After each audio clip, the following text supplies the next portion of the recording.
আশা করি সবাই ভালো আছেন। আবারও আপনাদের সামনে উপস্থিত হয়েছি। আমরা আজকের ক্লাসটি শুরুর পূর্বে বলে নিতে চাই, আমরা আমাদের চ্যানেল থেকে জাতীয় বিশ্ববিদ্যালয় ভর্তি প্রস্তুতি মিশন 2025 শুরু করেছি। অর্থাৎ আমাদের এই চ্যানেলে ভর্তি প্রস্তুতি নিয়ে সকল ধরনের ক্লাস দেওয়া হবে। এছাড়াও আমাদের এই চ্যানেল থেকে অনার্সের সকল বর্ষের সকল বিষয়ের উপর ক্লাস দেওয়া হচ্ছে। তাই আমাদের চ্যানেলের সাথেই থাকুন, আমাদের চ্যানেলটি সাবস্ক্রাইব করুন এবং সাথে থাকা বেল আইকনটি ক্লিক করে রাখুন, যাতে করে পরবর্তী ভিডিওগুলো আপনি সহজে পেতে পারেন। সো আজকে আমরা অনার্স প্রথম বর্ষের হিসাব বিজ্ঞান বিষয়ের কিছু ইকুয়েশনের অঙ্ক নিয়ে কথা বলবো। আশা করি ক্লাসটি মনোযোগ দিয়ে দেখবেন। এই অঙ্কটি এসেছে ন্যাশনাল ইউনিভার্সিটির বিবিএ অনার্স 2020 সালে এসেছে, ফাইন্যান্স ও ব্যাংকিং ডিপার্টমেন্টের। যাই হোক, এখানে প্রশ্নটাতে বলা হয়েছে present value is the accounting equation, determine the missing amount. তার মানে হচ্ছে এখানে আমাদের অ্যাকাউন্টিং ইকুয়েশন দেওয়া আছে এবং কিছু মিসিং অ্যাকাউন্ট দেওয়া আছে। এই যে একটা মিসিং অ্যাকাউন্ট দেখা যাচ্ছে, এখানে একটা মিসিং অ্যাকাউন্ট দেখা যাচ্ছে, এখানে একটা মিসিং অ্যাকাউন্ট দেখা যাচ্ছে। সো এই অঙ্কগুলো একেবারেই সহজ। আপনি যদি একটু মনোযোগ দেন তাহলে দেখবেন যে অনেক সহজে এই অঙ্কগুলো করা যায়। একটু যদি খেয়াল করেন, আমরা জানি যে ইকুয়েশন হচ্ছে হিসাব বিজ্ঞানের যে ইকুয়েশন বা হিসাব সমীকরণ যেটাকে বলি, সেটা হচ্ছে এ ইকুয়াল এল প্লাস কি ওই। ওকে ফাইন, এটাকে ভাঙলে আরও বড় হয়, আমরা পরবর্তীতে এই নিয়ে আলোচনা করব। সো এ ইকুয়াল এল প্লাস ওই এর মানে হচ্ছে এই এ মানে হচ্ছে সম্পদ বা অ্যাসেট পাশে যদি 1 টাকা হয়, তাহলে এই এল এবং ওই তার মানে হচ্ছে দায় এবং মালিকানা সত্ত্বকে একসাথে যোগ করলে কত টাকা হবে? 1 টাকা। আবার সম্পদ যদি কখনো 10 টাকা হয়, তাহলে এই এল প্লাস ওই তার মানে হচ্ছে দায় মালিকানা সত্ত্ব মিলে কত টাকা হবে? 10 টাকা। এই পাশে যদি 100 টাকা হয়, এই পাশে 100 টাকা হবে। তার কারণ কি? তার কারণ হচ্ছে মাঝখানে কি দেওয়া আছে? ইকুয়াল দেওয়া আছে। ইকুয়াল মানে হচ্ছে সমান।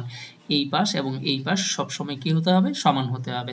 ওকে ফাইন, এই বিষয়টা আমরা মনে রাখতে পারি, তাহলে এই অঙ্কগুলো করতে সুবিধা হবে। ঠিক আছে। সো আমাদের প্রথম অঙ্কটাতে কি দিয়েছে? অ্যাসেট দেওয়া আছে 1,20,000। সো আমরা অ্যাসেটের জায়গায় এই যে এখানে আমরা লিখেছি সলিউশন রিকোয়ারমেন্ট এ, যেহেতু এ এর মধ্যে একটা মিসিং অ্যামাউন্ট আছে, সো আমরা রিকোয়ারমেন্ট এ আমরা লিখলাম we know asset equal liabilities plus owners equity. So অ্যাসেটে দেওয়া আছে কত টাকা? আমরা এখানে অর দিয়ে লিখতে পারি, অ্যাসেটে দেওয়া আছে 1,20,000 টাকা। Okay fine. দেন হচ্ছে এখানে লাইবিলিটিস দেওয়া আছে কত টাকা? 50,000 টাকা। দেন আমরা কি লিখব? Owners equity. আমরা সংক্ষেপে লিখি ও ই, ওনার্স ইকুইটি। ফাইন।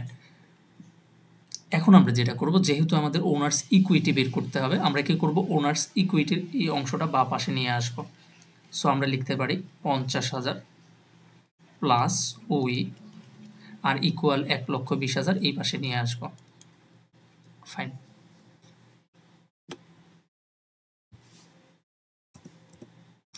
এখন আমাদেরকে যেটা করতে হবে সেটা হচ্ছে এখানে আমরা 50,000 রাখবো না, আমরা শুধু ওইকে রাখবো। ওই সমান হচ্ছে কত? 1,20,000। আর যেহেতু এটা এখানের প্লাসের ছিল, এখানে আসলে এটা কিসের হয়ে যাবে? মাইনাসের। 50,000। সুতরাং ও ই সমান কত টাকা হবে? আমরা যদি 1,20,000 থেকে 50,000 বিয়োগ করি, তাহলে আমাদের এখানে থেকে যায় 70,000 টাকা। তাহলে এখানে এই মিসিং যে অ্যামাউন্ট আছে, এই অ্যামাউন্টটা আমরা কত টাকা লিখব? 70,000 টাকা। আচ্ছা, এটা সহজে শর্ট টেকনিকে কিভাবে করা যায়? খাতায় তো এইভাবে করতে হবে। যদি কখনো শর্ট টেকনিকে চিন্তা করতে হয়, তাহলে কি করব? এ ইকুয়াল এল প্লাস কি ওই। সো এ এর মান দেওয়া আছে কত? এ এর মান দেওয়া আছে 1,20,000 এবং লাইবিলিটিসের মান দেওয়া আছে 50,000।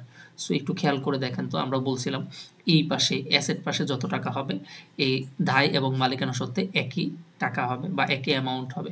সো এখানে আমরা 1,20,000 টাকা দেখতে পাচ্ছি, আর এইখানে দেওয়া আছে কত? 50,000। সো এখন 50,000-এর সাথে কত যোগ করলে এখানে 1,20,000 টাকা হবে? অবশ্যই এখানে 70,000 যোগ করলে 1,20,000 টাকা হবে। তাহলে আমরা বুঝতে পারলাম যে এখানে রিকোয়ারমেন্ট এ ওনার্স ইকুইটির টাকা কত হবে? 70,000 টাকা। আশা করি বুঝতে পেরেছেন। আচ্ছা, বি নাম্বার রিকোয়ারমেন্টে কি চেয়েছে একটু দেখেন তো। বি নাম্বার রিকোয়ারমেন্টে বলেছে অ্যাসেটের এখানে দেয়া আছে মিসিং অ্যামাউন্ট, আর লাইবিলিটিস দেয়া আছে 85,000 এবং ওনার্স ইকুইটিতে দেওয়া আছে কত? 40,000। এটা আরও সহজ। শুধুমাত্র এই 85,000 এবং 40,000 যদি আমরা যোগ করে দিই, তাহলে আমাদের অ্যাসেটটা বের হয়ে যাবে। সো আমরা এখানে নিচে একটু দেখে নিই। আমাদের এখানে লাইবিলিটিস 85,000 আর ওনার্স ইকুইটি হচ্ছে 40,000। 85 এবং 40। সো যেহেতু অ্যাসেট বের করতে বলেছে, আমরা এইভাবে লিখতে পারি 85,000 লাইবিলিটিজে 85,000 দেওয়া আছে, এই যে লাইবিলিটিজে 85,000 দেওয়া আছে, আর এখানে ওনার সিকিউরিটিতে 40,000 দেওয়া আছে, তাই তো। সো আমরা ওনার সিকিউরিটিতে কত লিখব, ওনার সিকিউরিটিতে লিখব প্লাস 40,000। সো আমরা জানি যে এই লাইবিলিটিস আর ওনার সিকিউরিটি কী করতে হবে, যোগ করতে হবে। তাহলে 80, 40, 1,20,000, 1,00,000 কত হয়, 1,25,000 হয়, ঠিক আছে। এই হচ্ছে আমাদের অ্যাসেটের মূল্য। তার মানে হচ্ছে আমরা বি রিকোয়ারমেন্টে এই যে গ্যাপ আছে, এই গ্যাপটার জায়গায় আমরা কত লিখতে পারি, আমরা লিখতে পারি 1,25,000 টাকা। কত টাকা, 1,25,000 টাকা, ঠিক আছে। আমরা একটা কাজ করি, একটু দেখিয়ে দিই। তাহলে এই জায়গাতে কত টাকা, 1,25,000 টাকা, ফাইন। দেন আমাদের সিতে কাকে বের করতে বলেছে, এখানে লাইবিলিটিজে মিসিং অ্যামাউন্ট দেওয়া আছে।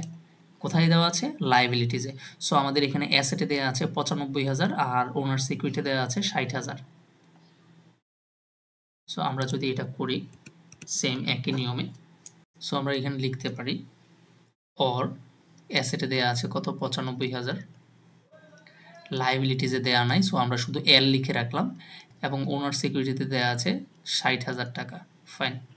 সো আমরা কি করব, এই ডান পাশেরটা পুরোটা এই পাশে নিয়ে আসবো। তাহলে এল প্লাস 16,000 আর 95,000 টাকা আমরা এখানে লিখব।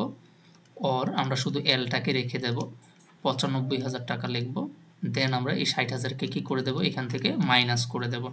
সো আমাদের টাকাটা দাঁড়ায় কত, আমাদের টাকা দাঁড়ায় 95,000 থেকে যদি আমরা 60,000কে বিয়োগ করি, তাহলে আমাদের টাকা থাকতেছে হচ্ছে 35,000 টাকা। সুতরাং এল ইকুয়াল 35,000 টাকা। সো আমরা ওইখানে এই জায়গাটাতে আমরা 35,000 টাকা লিখতে পারি। এখানে আমাদেরকে লিখতে হবে কত, 35,000। এটা মুখে মুখেও করা যাবে। এই যে আমাদের যেহেতু এখানে 95,000 টাকা দেওয়া আছে আর এখানে দেওয়া আছে 60,000, তাহলে 60,000-এর সাথে কত যোগ করলে 95,000 হবে, অবশ্যই 35,000 যোগ করলেই আমাদের কত টাকা হবে, 95,000 টাকা হবে। সো এই হচ্ছে আমাদের আজকের যে অনার্স প্রথম বর্ষের অ্যাকাউন্টিং ইকুয়েশনের উপর একটি অঙ্ক। আশা করি বুঝতে পেরেছেন। এমনভাবে সকল বিষয়ের সকল টপিকের উপর ভিডিও দেওয়া হবে। আশা করি আপনারা উপকৃত হবেন এবং আমাদের এই চ্যানেলের সাথেই থাকবেন। সো আজ এই পর্যন্তই। অন্য কোনো দিন অন্য কোনো ভিডিওতে আপনাদের সাথে দেখা হবে। ততক্ষণ পর্যন্ত সবাই ভালো থাকুন, সুস্থ থাকুন। ধন্যবাদ।